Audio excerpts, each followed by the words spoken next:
Speaker कौमी assembly ने 19वें आईनी तरमीम को पार्लियामान के साथ ज्यादती करार दे दिया। डॉन न्यूज के प्रोग्राम दूसरा रुख में बात करते हुए उन्होंने दावा किया कि 19वीं तरमीम मंजूर न करने पर तमाम तरमीम उड़ाने की धमकी दी गई। उनका कहना था कि सदर की जानिब से वापस भेजे गए 13 बिलों के मुस्तकबिल का फैसला अगली हुकूमत करेगी। सुप्रीम कोर्ट साबित कर दे कानून आइन से मुतसादिम है तो वो उसे कलअदम करार दे सकती है। उन्होंने ये दावा भी किया कि सुप्रीम कोर्ट में जजेस की तकर्री पसंद की बुनियाद पर की जाती है।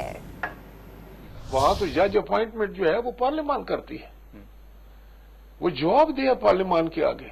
तो आप यहाँ नहीं समझते कि सर पार्लियामान को वो इख्तियार नहीं है जजेस की तकरीर में जो होना चाहिए? ये बिल्कुल, ये जो उस वक्त 19वीं तरमीम हुई वो मैं समझता हूँ पार्लियामान के साथ ज्यादती थी। आपको तरमीम में समझौता क्यों करना पड़ा? क्या कोई दबाव था उस वक्त? जी बिल्कुल, उस वक्त मुझे ये बताया गया कि वहां तो ये थ्रेट था कि वरना आपकी ये सारी तरमीम जो पहले आपने की हुई है वो उड़ा दी जाएंगे। अब आप क्या समझते हैं कि तकर्रुर का जो तरीकेकार है वो क्या होना चाहिए? मैं समझता हूँ, देखिए कुछ हमें इस पे अमेंडमेंट करनी चाहिए और जो हमारी पार्लियामानी कमेटी है वो उसको ज्यादा पावरफुल होना चाहिए। हाँ।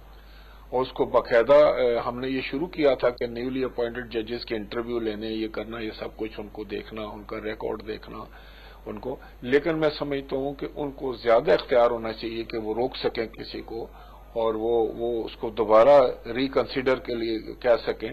जो चीज सामने आई है कि वहां भी पसंद नापसंद चलती है अनफॉर्चुनेटली।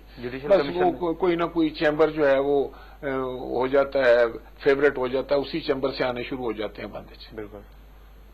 पहले इससे बहुत पीछे चले जाएं तो जजेस के बेटे जो तो सारे जज बनते थे। हाँ। नहीं था ऐसा। तो ये जो चीजें हैं ना जी, इसको पार्लियामान ने देखना है। पार्लियामान को इसकी मैं समझता हूं कि इसका हक है और हक हासिल होना चाहिए।